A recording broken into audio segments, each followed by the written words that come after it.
बिल्कुल, हजारों की तादाद में जो उनके चाहने वाले हैं अपने अजीत दा के अंतिम दर्शन पाने के लिए मौजूद हैं और लगातार आपको बता दें जो लोगों की भीड़ है वो बढ़ती ही जा रही है।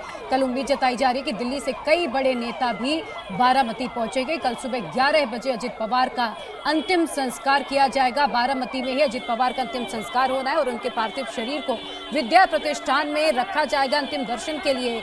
ये जो जन सैलाब आप देख रहे हैं, अजीत दा ने ये जन सैलाब कमाया है। आज हर व्यक्ति गमगीन आंखों के साथ आज उन्हें अंतिम विदाई दे रहा है। हर व्यक्ति आज ऐसा महसूस कर रहा है मानो उनके अपने ही घर का कोई व्यक्ति चला गया हो। तो तस्वीरें आप देखिए, अस्पताल में एक एक करके परिवार के सदस्यों के पहुंचने का सिलसिला शुरू हो गया है और देवेंद्र फडणवीस, महाराष्ट्र के मुख्यमंत्री और डिप्टी सीएम एकनाथ शिंदे भी बारामती के लिए रवाना हुए थे।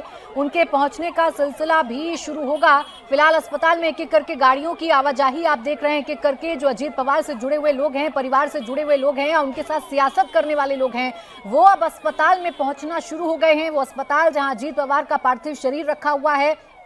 अजीत पवार जो आज सुबह मुंबई से 8 बजे के करीब उड़ान भरते हैं बारामती के लिए। बारामती में आज 4 चुनावी सभाओं को संबोधित करना था, लेकिन उनका जो विमान है वो बारामती पहुंचते पहुंचते क्रैश हो जाता है। फाइनल डेस्टिनेशन के पास पहुंचते पहुंचते क्रैश हो जाता है। फिलहाल आपको बता दें कि विद्या प्रतिष्ठान पार्थिव शरीर ले जाया जा रहा है। ये बड़ी खबर आपको बता दें, बारामती के विद्या प्रतिष्ठान में कल अंतिम दर्शन किए जाएंगे। फिलहाल हॉस्पिटल से अब अजीत पवार का जो पार्थिव शरीर है वो विद्या प्रतिष्ठान ले जाया जा रहा है। वही एम्बुलेंस आप देख रहे हैं और उनके साथ दौड़ते हुए जन सैलाब भी आप देख सकते हैं, लोगों की भीड़ आप देख सकते हैं। ये वो तमाम समर्थक हैं जो अजीत पवार से जुड़े रहे, अजीत पवार की सियासत का हिस्सा रहे या अजीत पवार से कनेक्शन उनका रहा और अपने नेता के अंतिम दर्शन करने के लिए, अपने नेता की अंतिम झलक पाने के लिए लोगों का हुजूम इस वक्त अस्पताल में खचाखच भरा हुआ नजर आ रहा है।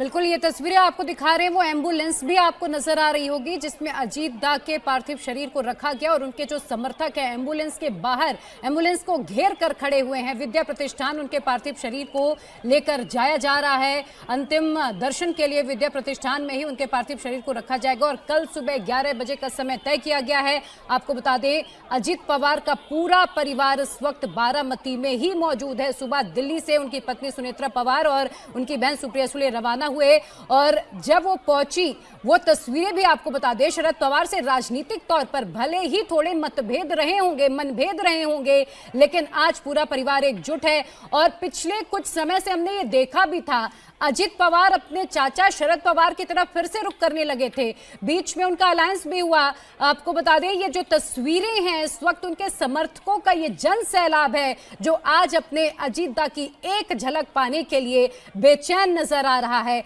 आपको पूरा हादसा एक बार फिर से बता देते हैं। सुबह 8:10 से मुंबई से रवाना होते हैं अजित पवार।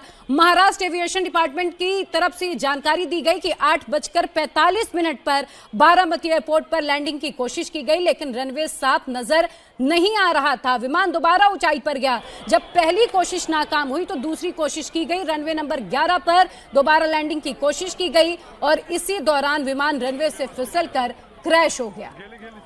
अब महाराष्ट्र की सियासत में अजीत पवार के जाने के बाद जो खालीपन, जो सूनापन है वो तो महसूस किया ही जा सकता है और इसके साथ ही साथ समर्थकों का जो हुजूम है वो भी देखा जा सकता है। जांच की जाएगी और ये पता लगाया जाएगा कि आखिर ये हादसा हुआ कैसे है। दिनेश मौर्य मेरे सहयोगी हमारे साथ जुड़ गए हैं, सीधा उन्हीं के पास हम चल लेते हैं। दिनेश, आप बताइए क्या ताजा जानकारी, क्या अपडेट्स आपको मिल रही है?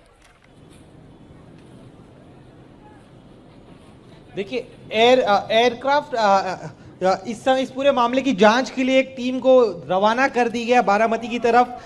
AAIB यानी एयरक्राफ्ट एक्सीडेंट इन्वेस्टिगेशन ब्यूरो की एक टीम बाकायदा यहाँ पर आएगी और इस इन्वेस्टिगेशन जो DG है AAIB के, वो खुद यहाँ पर आ रहे हैं और पूरे मामले की जांच करेंगे। जो प्राथमिक जानकारी मिली है उसके मुताबिक आज 8:18 पर सबसे पहली बार बारामती ATC से संपर्क किया गया था। उसके बाद पहले अटेम्प्ट में रनवे दिखाई नहीं दे रहा था। उसके बाद कहा गया कि आप एक गो अराउंड करके आइए। गो अराउंड करने के बाद ATC की तरफ से कहा गया था कि अगर रनवे दिखाई दे रहा है तब आप जो है यहाँ पर उसके लिए प्रयास करें, लेकिन इसके बाद संपर्क नहीं हो पाया। और जैसे कि जो इनिशियल रिपोर्ट्स आई है उसमें साफ नजर आ रहा है कि 8:44 पर कहा गया कि लैंड कर सकते हैं, लेकिन इसे मैसेज को रीड बैक नहीं किया गया पायलट की तरफ से। उसके ठीक 1 मिनट बाद 8:45 पर अब जो रनवे का थ्रेशोल्ड हिस्सा है, यानी जो शुरुआती हिस्सा है, वहां पर आग की लपटें दिखाई दी और उसके बाद तत्काल तमाम जो टीमें हैं, रेस्क्यू टीम है, उसे मूव किया गया घटनास्थल पर। अब इस पूरे घटनाक्रम के दौरान ये जो पूरा घटना 8:18 से लेकर 8:44 तक, इस पूरे घटनाक्रम के दौरान क्या क्या हुआ, एक चीज जो सुबह से हम लगातार कह रहे हैं कि जब यह हादसा हुआ उस दौरान विजिबिलिटी काफी कम थी। जो जानकारी मिल रही है उस हिसाब से सिर्फ 3000 मीटर की विजिबिलिटी थी, रनवे नहीं दिखाई दे रहा था। एक और अहम चीज, बारामती का जो रनवे, जो पूरा एयरपोर्ट है, वो एक अनकंट्रोल्ड एयरफील्ड माना जाता है। वहां पर ऐसे भी लैंड करना काफी मुश्किल भरा रहता है। लेकिन अब जो प्राथमिक जांच रिपोर्ट आई है, जानकारी आई, उससे और ये साफ हो जा रहा है कि हादसे के ठीक पहले अटेम्प्ट के दौरान रनवे विजिबिलिटी नहीं थी और ये ILS के सिस्टम यहाँ पर नहीं काम करता है। यानी जो है लैंडिंग करने के लिए यहाँ पर जो है जो मैन, तो ये पायलट जो है वो डिसाइड करते कि वहां पर किस तरह की चीजें, वहां पर रनवे पर क्या वो लैंड कर सकते हैं या नहीं। और अब जिस तरह का मैसेज पास ऑन किया गया था ATC की तरफ से 8:44 पर, उसके बाद ये मैसेज रीड बैक क्यों नहीं किया गया, क्या तकनीकी गड़बड़ियां आई, क्या एग्जैक्ट वजह थी, इसकी जांच की जाएगी। अब से कुछ देर में यहाँ पर AAIB की टीम भी यहाँ पर पहुंच जाएगी। ये एक एक्सपर्ट दस्ता है जो इस तरह के हादसे, कई तरह के मामले वो इसके पहले भी जांच कर चुके हैं। इस पर्टिकुलर केस में आखिर क्या हुआ था, कहाँ गड़बड़ी आई थी, इसकी जांच करना बेहद अहम होगा। और जिस जगह यह हादसा हुआ, अब उस पूरे जगह को जो है कॉर्डन ऑफ कर दिया गया है, किसी भी बाहरी व्यक्ति को वहां पर जाने नहीं दिया जा रहा है।